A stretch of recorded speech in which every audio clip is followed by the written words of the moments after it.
A 17-year-old is months away from being able to enter into a legal contract. And then in the same breath, there's another woman going, oh, well, he was full of testosterone. Boys aren't full of testosterone. They do have it, but only men are full of it. And that doesn't give them the right to do whatever they want to the women in their midst. This wordplay and confusion and the psychotic, oh, she had a crush on him. What the hell is that? How many times is that said? It's psychotic. Stop. Just stop it. And could we just take a look at all these innocent men? What's the number one, industry that men support? The sex industry. It doesn't matter if the girls are of age or not. So they're the number one supporters of the sex industry, but they're totally innocent 100% of the time and have no sexual drive whatsoever. It makes no sense. You can't have an industry as corrupt as the sex industry and then say that all men don't think about sex, aren't interested in sex, and are never inappropriate whatsoever. Especially when we have innumerable cases of men being inappropriate. And the more money and power they have and their parents have, the less likely they're ever going to be held responsible. Also, while we're looking at the number one of men being responsible for the drive for the sex industry and re-victimizing, and here's an important thing, because you want to say, oh, those whores, those nasty girls.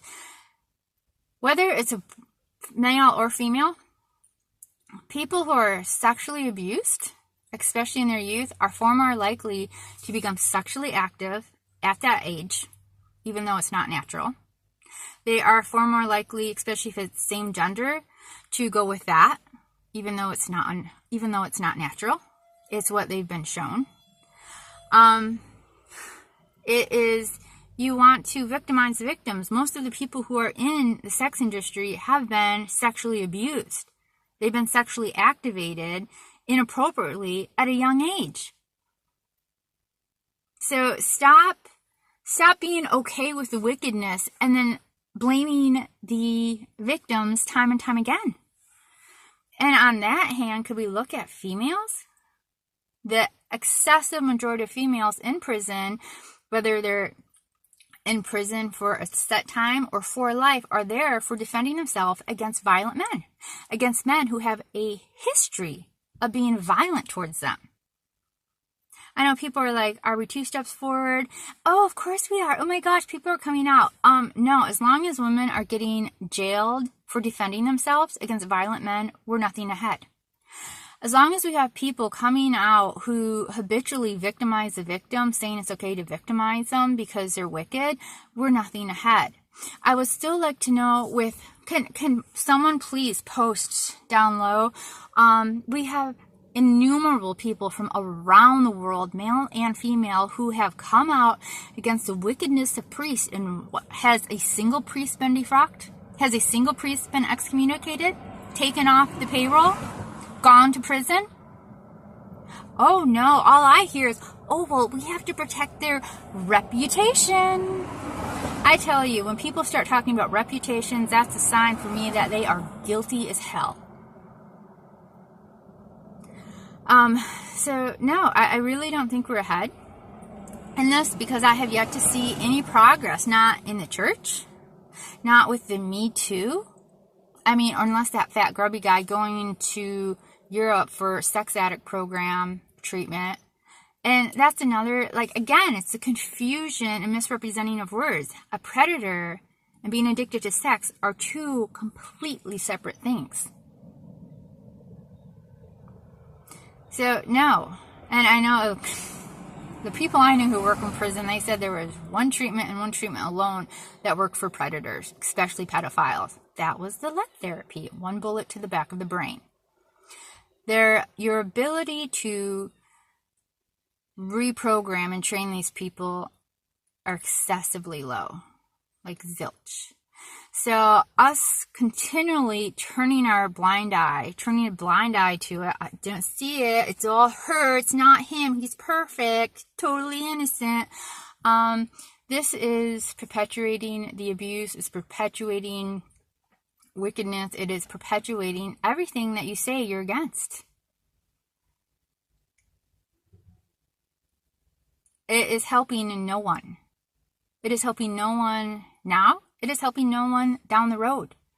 Sex crimes are horrific crimes that happen in private with usually someone you're acquainted with.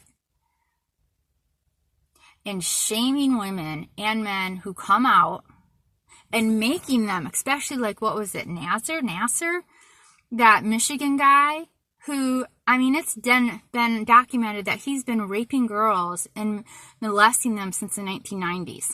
Only this past year was something done. And you want to say, as the disgraceful female judge said, oh, to the father who wanted to, have a few minutes with him. So disgraceful. Those men came in between the father and the wicked guy. And then the judge roomed the father out. We live in a civilized society. This is justice. No. Having victims pay for the wicked to breathe, for their medical, for their housing, that's not justice. They've already been victimized once, and now you're going to make the victim pay for the son of a bitch to stay alive? That's not justice. And then you're going to let them out in so many years? That's seriously not justice, because we know so much on this topic that no one really wants to address, that when they get back out, you have about 100% chance, 99% chance that they will attack again. There are certain crimes that you need to permanently free society of. And having the victim pay for the wicked is not justice.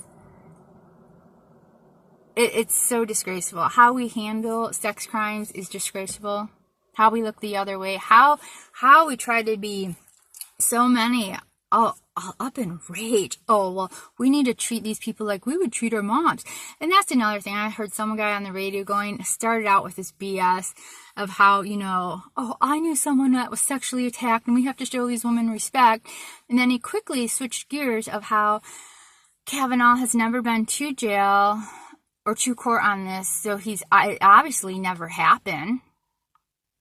Just because you have not been to court or to jail doesn't mean it didn't happen. I mean, when a tree falls in the forest, whether I see it or not, it happens. And when a boy or girl or woman gets raped by a motherfucker, it happens whether I see it or not. Excuse my mouth, help me Lord. Things happen whether you have proof about it or not. And for all of those who falsely claim that they've been victims, you're scum. You need to shut your hole. You are not helping anyone. Victims have already been victimized, and there's nothing like a sexual crime, because only a sexual crime takes place within your body. Only a sexual crime, there is nothing like it, because it's an attack on your very essence. It is attack that happens within you. It's horrific, and I'm not even getting into the details and what are known. It's horrific. So they've already been robbed of their innocence, of their purity, of their perception that they're safe, that they're in a safe place with safe people. They've been robbed that. Then they get re-victimized by the cops, by medical, by the court system. And then when you come out and make a false claim, what do we get? We get numbnuts. Oh, remember that one chick, like that 1 year? So yeah, because she lied, everyone lies. When you lie about a sexual attack, you rob the victim of any justice. They've already been robbed, and you rob them even more. You are no better than the rapist when you falsely claim.